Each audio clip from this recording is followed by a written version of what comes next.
negotiators are working on a new highway bill that both Democrats and Republicans can agree on. But one potential sticking point is the Keystone Pipeline. Joining us now for a fair and balanced debate are Republican Congressman Bill Shuster and Democratic Congressman Pete DeFazio. Gentlemen, thanks very much for joining us on this Sunday.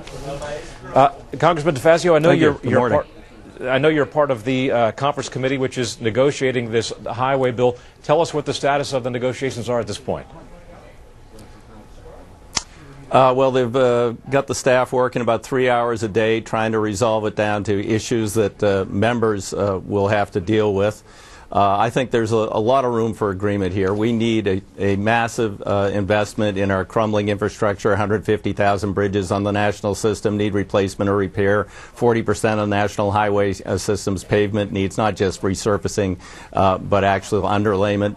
And then a $60 billion backlog on our transit systems with strong Buy America requirements. This will create hundreds of thousands, millions of American jobs potentially if we can get a longer-term bill. You left out the giant elephant in the living room there, the Keystone Pipeline. How about that? That's not going to be resolved by the conferees. That's going to be resolved by Speaker Boehner and with Leader Reid, just like when we got hung up on the FAA bill over some labor provisions. Those are the two who wrote and decided the final settlement, and that's the way this will go. We'll be working on other policy issues. Congressman Shuster, do you have any opinions about the Keystone XL pipeline in this negotiation? Can it become a part of the bill? Yes, I think it can become a part. It's going to give us access to more energy, which we desperately need. It's also going to create jobs, and that's something we also need desperately. But Peter's right. The transportation system, we need to invest in it. It is critical to our competitiveness around the world, and it's the backbone of the U.S. economy. So I believe we are going to get something. I'd like to see a longer-term bill. I think 18 months is too short. It's not going to give the certainty that we need, but that's what's on the table. That's what we'll work towards with the significant reforms that the Republicans have put forth in the House, as well as the Keystone Pipeline, as well as making sure we pay for it in a responsible way. Congressman DeFazio, the Keystone Pipeline has exposed a bit of a fracture within the Democratic Party between environmentalists and union members who want to see all the jobs that it would bring. Who's winning in that fight, and how do you reconcile it?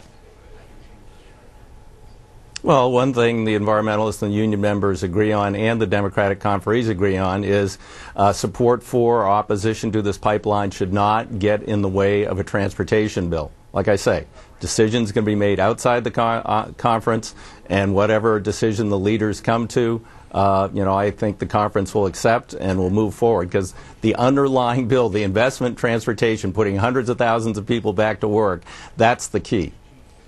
Let's talk a little bit more about the Keystone Pipeline, because I find it fascinating that this is an issue which the State Department has the final say over, yet you are negotiating it in Congress.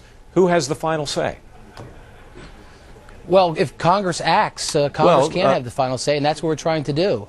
We're trying to put that forward. Once again, this administration, the environmentalists in this country are stopping a key project in the Keystone Pipeline, just the same as with transportation projects. We want to streamline those, so instead of it taking 14 to 15 years to build a major highway system, we want to cut that in half. And you're talking about saving billions and billions of dollars by cutting that timeline in half. So just as with transportation, the Keystone Pipeline needs to move forward. It'll create energy for this country, and it'll create jobs. Congressman DeFazio, any chance that we could see a Keystone Pipeline before Election Day? Or at least a movement towards it? Well, apparently not, because the state said it'll take them 6 months to evaluate it. But beyond that, there's a lot of agreement between Democrats and Republicans on streamlining the Department of Transportation, 106 functions, and stovepipes of money down to 6 or a dozen, depending upon whether it's the House or the Senate position. Environmental streamlining is in the Senate bill, and I think we can tweak that a bit and make it work better. So there's a lot of agreement about moving forward on a number of issues. I know you really want to say, gee, what's the conference going to do? The conference is not going to do the pipeline. It's going to be done at the leadership level. That's plain and simple where it's going to happen, just like the FAA bill. Well, it's nice to see that Congress is making some great progress here in a bipartisan way on that transportation bill. We wish you all the best of luck. Gentlemen, thank you very much. Thank you. Thank you. A U.S. Marine comes home from fighting in Afghanistan.